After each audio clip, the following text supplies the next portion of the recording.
ng damdamin ko.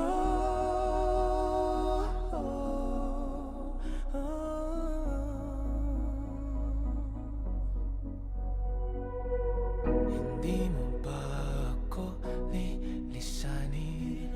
Hindi pa ba sapat pagpapahirap sa'kin?